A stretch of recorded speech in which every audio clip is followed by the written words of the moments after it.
and welcome to 5 Habits of. Today, we are joined by the brilliant Vicky Holt, and we are going to be talking about the habits for high impact marketing in the world of B2B. Hello, Vicky Holt. How are you doing today? I'm doing great, thank you. Thanks for having me, Michael. Looking forward to it. It's a pleasure. It's a pleasure. I'm really excited about today's habits and how we can help grow our businesses in this space of the marketing world. But I've got a question for you. Who are you and what do you do? Can you tell the people why should we be listening to you? So I'm Vicky. So I work as a marketing partner with B2B businesses. I help businesses increase their brand visibility, generate more leads, and accelerate their business growth through strategic marketing. Nice, brilliant. Okay, and today we're going to talk about 5 habits for that high impact marketing, because there's marketing that sort of fizzles and there's that pops, and we're going to be getting some of those habits that really bring it to life. So Vicky, it's a Friday afternoon, let's not hang around. What is habit number 1? So it's a simple one: consistency. So stay in front of the mind with your audience. That's my first habit. Okay, so what does that look like? So if you're helping someone, what would you be encouraging them to do? So, if the reality is, if people don't see you, they're not going to buy from you. So it's simple stuff, but it kind of gets neglected, obviously, a lot. So too many businesses, I guess, they only show up with their marketing when the sales dip.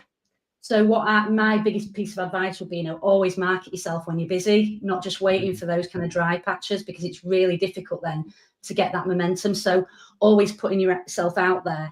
And, by being consistent, it helps you build credibility, builds trust and recognition. So when people are thinking about using the services that you offer, you are front of mind. Nice, cool. And is the consistency everywhere all the time, or is it just? No, I think with consistency, it's one of those things. What I see a lot is the clients that I work with, they're kind of doing all these different things from a marketing point of view, but flitting from thing to thing. So often, they'll try kind of doing LinkedIn for a month or two, not really get anywhere, and they'll jump onto something else. They'll hear TikTok is something that they should maybe look at and jump onto that. But they're not giving, there's a couple of things there. They're not looking at the right channels for where their audience are. They're kind of following the shiny new object and trying to follow that pot of gold for their marketing. But the other thing as well is, even with the right channels, you need to give it that time of being consistent. With a new channel that you're using, you really need to give it 3-6 months to kind of gain traction. You might get wins on day one in terms of getting kind of inbound leads or visibility and engagement, but they're an exception rather than a rule. You need to give things time. If you take social media as an example, posting regularly obviously gets you more results. But what I tend to find as well is people set this goal of kind of, they'll get onto LinkedIn, I'm going to post 5 to 7 times a week, but it's just not attainable. And then you kind of fall off the wagon. So it's getting that balance of what you need to do in terms of your business goals and where do you need to be, but what's right for you in terms of your resources, your mindset, your skill set, really.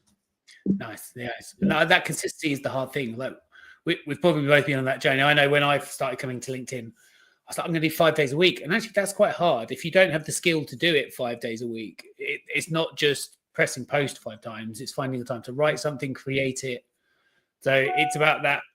For me, it was a small consistency, posting once a week and then twice and then 3 times, and actually finding the things that work and then made it easier. Because that's the real thing that matters. So it's better to be consistent 1 day a week than 5 posts for 1 week and then nothing else. Yeah. And actually, one of the things I would say as well, from a consistency point of view as well, it's not all about one channel, because one of the big pieces of advice I'd also give, and is not putting all your eggs in one basket, so making sure you've got a backup plan. So, LinkedIn might be your preferred social channel, but making sure, you've got an email list, you've got contacts that you own, because if LinkedIn, you get a ban or it goes down, your route to kind of brand visibility kind of can switch off quite quickly. So choose a couple of channels, don't go mad, but really look at what you want to do and look at who you're trying to reach and that broader goal of where you want to get to. Nice. I love it. Okay, brilliant. Thank you very much for that one. So what is habit number 2? So your audience first approach. So I kind of work with a lot of clients, and you sat in that workshop meeting, they're going, who are your target market? And they're like, well, everyone. I can sell to everyone. Everyone would want this product or this solution. But the problem is with being so broad, you actually end up speaking to no one because your messaging's really general, really generic. So there is a fear a lot of the time to niche down or put your hat against a particular target audience. But it's really, really important, because then you can look at your messaging around, what their challenges are, what their pain points are. And really, then you can get that messaging out, and people think, yeah, you're talking to me, actually. You understand what I need. And people start to see how you could potentially work with them and help them with their problems, and your solution is the best fit for them. Nice. Okay. So that knowing the audience is key. If someone doesn't know, what would you recommend for them to go and start testing things out? What would you say? Yeah, what I would say is a couple of things, actually. So when it comes to your target market, get specific. So if you take like education as an example for a sector, I sell into education as a company, but you need to get more specific than that and look at grouping it down further. So they call it segments in marketing, but ultimately it's grouping it down. So, with education, you've got primary schools, secondary schools, colleges, further education. They'll all have really different needs and wants in terms of kind of what they're doing. So out of those, right, which one are you going to hang your hat on? Right, well, it's kind of further education colleges. So really drilling down and not being as broad, really thinking about being granular when it comes to your target markets from a B2B sense, really. And the other thing I'd recommend is spend some time thinking about your ideal clients. So thinking about those clients that you want to work with, and what does their profile look like? And it's not just the surface level stuff like demographics. So, how old they are, what sector they work in, where they live, but really digging deeper, get into those emotional drivers, what drives them, what are their pain points and challenges. And those are the bits where you'll start to uncover what messaging you need to put out, what's going to resonate with them. And also, I think it's about looking at your past data. So who have you really enjoyed working with as a client? Which clients have been rewarding? And doing that exercise on a piece of paper, I've really enjoyed working with client X because of these reasons. And it might be that they're most profitable in the business, but quite often, it's been the personality characteristics of the person that you've been doing that business with. You've really enjoyed it because you've delivered value. They've got a lot out of it, and really mapping that out, because often you can kind of replicate what you've done in the past in terms of those other clients you want to go after. So I'd say definitely spend a bit of time just making some notes and mapping that out in terms of what your ideal client looks like. Yeah, nice, cool. Yeah, because it goes to that, if you don't know, like, different people need different messages, right? Then they have different problems. You might have the answer, but people will see the same problem different ways depending on what their starting point is. Definitely 100%.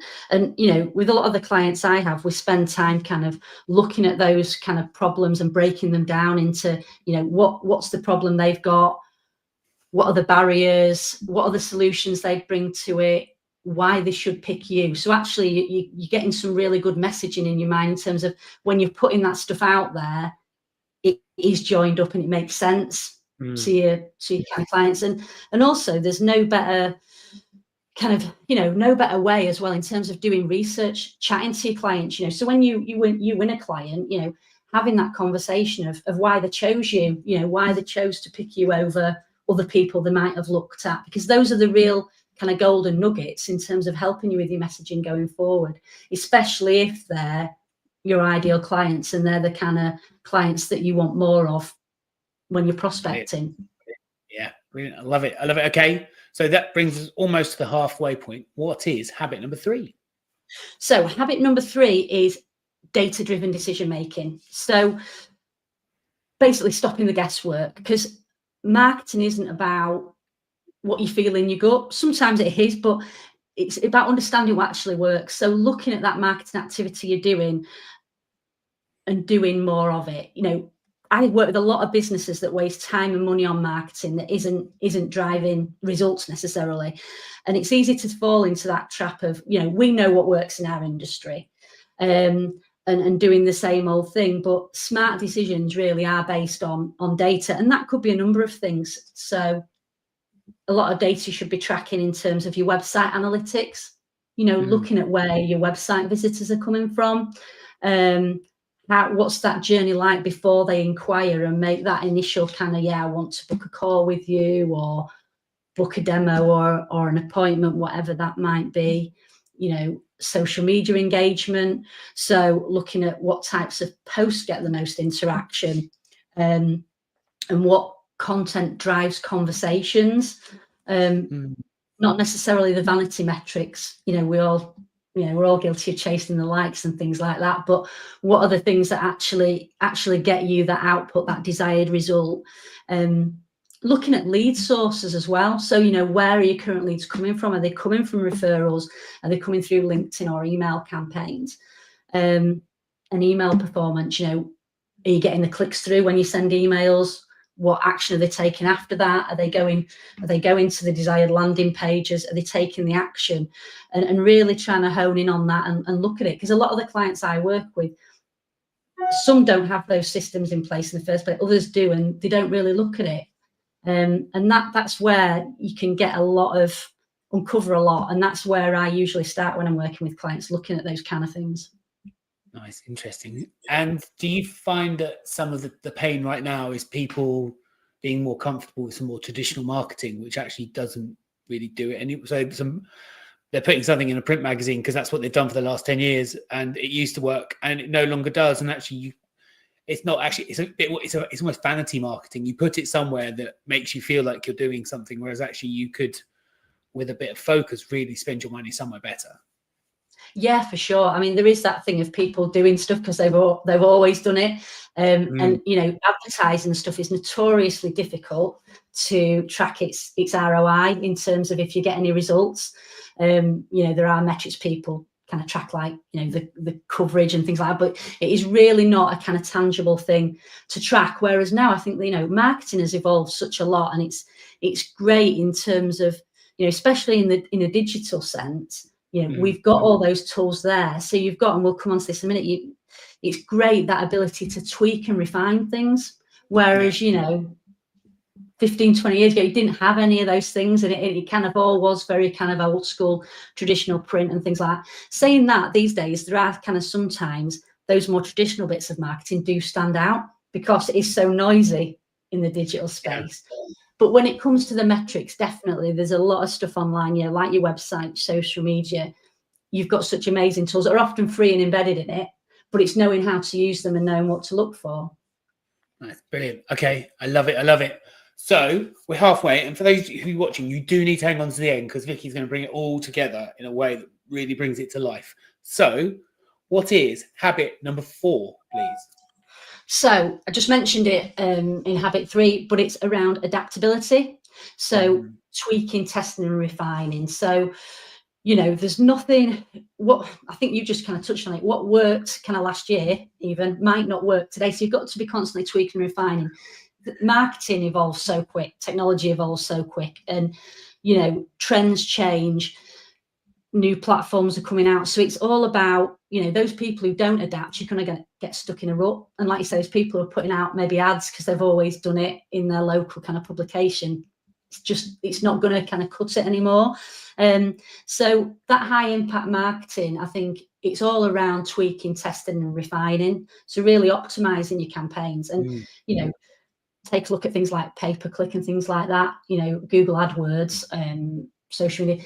You've got that ability to constantly go in and look and refine and look at that user journey, those actions people are taking, how can you improve it? So from a return on investment point of view, those kind of channels are great because you can do it real time and you can adapt and change it.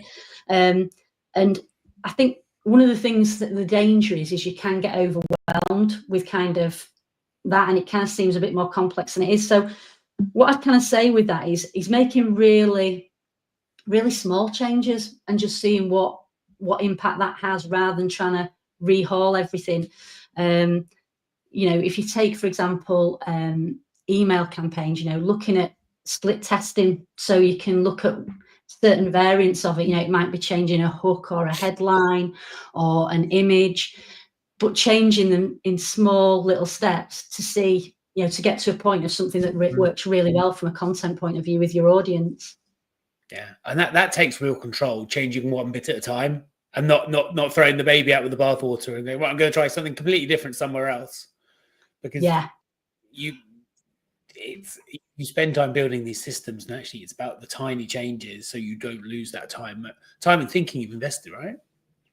Yeah, definitely. I mean, there's kind of, you know, people say a lot of things like social media marketing's free and things like that. Well, it isn't free because it's someone's time. You know, as a business owner, you're there putting this content out, and, you know, so you've got to make sure, you know, especially smaller businesses, you know, business owners wear a lot of hats. You haven't got time to be kind of messing about like that. You've got to try and get your marketing working for you. So by doing those little tests and refining it, you know, hopefully you can start to see those returns and know that, yeah, that kind of content's working, you know, this kind of email's working for me at the moment, but not being afraid to try new things as well. I think that's a real kind of key takeaway in terms of, you know, experiment, because you can get stuck in a rut quite quickly with your marketing if you don't kind of, you know, put yourself out of your comfort zone and try different things. Yeah, absolutely. Right. Okay, so we're almost there. What is habit number 5? So habit number 5 is storytelling. So I think that's a huge part of marketing in terms of making your brand memorable. So, and I think this is more important than ever, really, in terms of, there's 2 things probably I'd cover here in terms of, you know, facts tell you something, but stories, you know, they sell, because people want to know who's behind a business. You know, and in a larger context, that might be people behind the team, or, you know, as a solopreneur or a small business owner, it's the person behind the business, because people buy from people, don't they? You know, so you want that kind of interaction. But I think one of the really, really important things is, you know, the case studies and testimonials piece. You know, there's no greater endorsement for your business than what a client says about you and your experience of working with you. So one of the things that kind of I recommend to a lot of clients is, you know, building that strong content around case studies and testimonials and kind of sharing those out to the world. And also that behind the scenes content, you know, so it's the faces behind the team that do the day-to-day delivery for a company, or work with a business, because it's those emotional connections, they're the really important elements that will help your business grow, make that connection with prospects who want to do business with you. And it makes your brand more memorable. It makes you stand out. And I think, you know, especially, you know, you take LinkedIn, there's a lot of noise on there, isn't there? Yeah. You know, and I think in turn, there's a lot of, you know, I'm a big advocate of AI for certain things. But I think what there is a danger of when businesses become over reliant on it, especially for content, is it just takes that authenticity away and everything sounds the same. So I think within storytelling, there's that thing of putting across you and your team and your business and what you stand for. And then where you do use AI, being really strategic, because it can't replace you. And I see that a lot on like LinkedIn posts and stuff like that. You can instantly tell how it's being put out. So, yeah, it's like, I think it's phenomenal. Like I say, I think phenomenal. AI is a great tool, but it is a tool. Yeah, absolutely. It's probably one of the things I use quite a bit, and it's because of with my dyslexia. What I do, I will always write everything as it's in my head, and then I'll drop it in and ask for the tweaks, just to pick the weird. Because I do some really weird stuff when I write, but I don't spot it till like a couple of weeks after. But this allows me to write things and put it into the world, and it's shortened my productivity cycles. So I no longer have to offset. I used to have to offset things by a week to get something into the world, whereas now I can write it.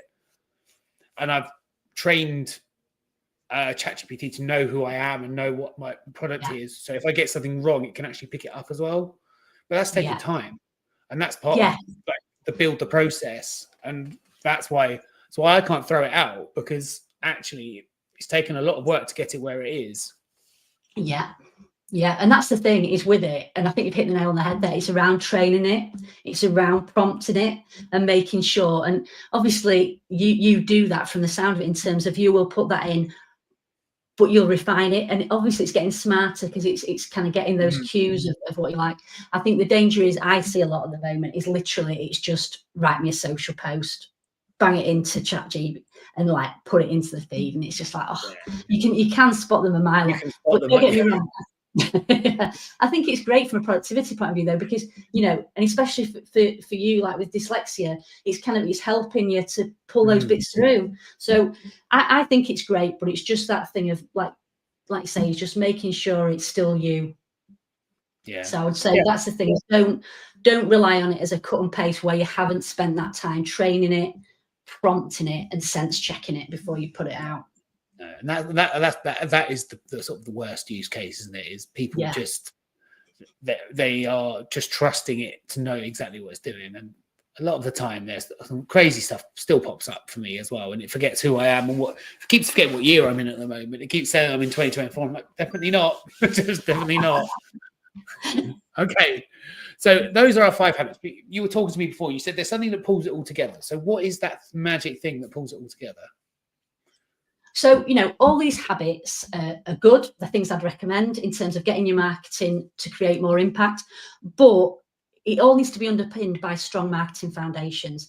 So unless you've got a marketing strategy that pulls all that together in terms of your goals, your vision, who your target audience are, and that plan of where you're going to get to, without that, all these habits will fall flat on the face because you're still going to be going in all those different directions. And where you kind of get clarity is bringing that clarity and focus in terms of your audience, in terms of having that roadmap and knowing what activities you need to do every day and every week. And the strategy helps you get to that point. So that's one thing. Strong marketing foundations are the core to it all, but that marketing strategy and plan helps you of that roadmap of where you want to get your business. I love it. I love it. Okay, so to wrap up, let's recap those 5 habits. Habit number 1 was? So it's consistency. Cool. Habit number 2? Consistency and staying front of mind. Number 2 was audience first and being really specific on that. Speak to one and appeal to many. That's what I'd say. Love it. Habit number 3? Data-driven decisions. No guesswork or assumptions. Nice. Habit number 4? Adaptability. So it's test, tweak, and improve.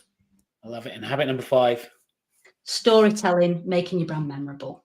I love it. And that's all wrapped up with a marketing strategy. Straight. I love it. I love it. Brilliant. I've really enjoyed our conversation today. If people want to find out more about you and how to work with you, where should they be looking and what should they do? I'm on LinkedIn. So Vicky, the strategic marketer, if you drop me a DM, I offer free 30-minute discovery calls. So if you've got a challenge around your marketing and you want to have a chat, drop me a DM. And yeah, I'd love to help. And what about yourself, Michael? What about you? So at the moment, I have got a productivity pod starting next week, the 21st of March. And we're going to be running for 9 weeks to bring people's ideas to life. It might well be someone's marketing plan. They know all the bits they need to build, but they just need a bit of structure to actually do it in the productivity. And that's where I come in. I don't do it for you. I don't do it with you. It's done by you. And I get you to do it. So you come along with your plan and your idea and your time, and then I help you just shape it all. And over 9 weeks, we'll build the idea. And in there's some coaching as well to help you really unpick what you're trying to do in there. So it's amazing just watching those people people that join, bring their ideas to life and move on and actually come out with some useful habits as well. Those changes we spoke about, actually getting them to stick as well. So it's really exciting. Well, that sounds great, Michael. So good luck with that. Cool. Thank you very much. So thank you very much to everyone who's watching. If you do want more of this, there is my YouTube channel, which is Make Your Habits. And you can also sign up to my productivity prod, which is slightly different to the pod. So the prod is a bi-weekly email to you, which helps you be a little bit more productive and bring those ideas to life. Thank you very much, Vicky, for joining me today. It has been a pleasure. And thank you very much for you all to watching. No worries. Thank you.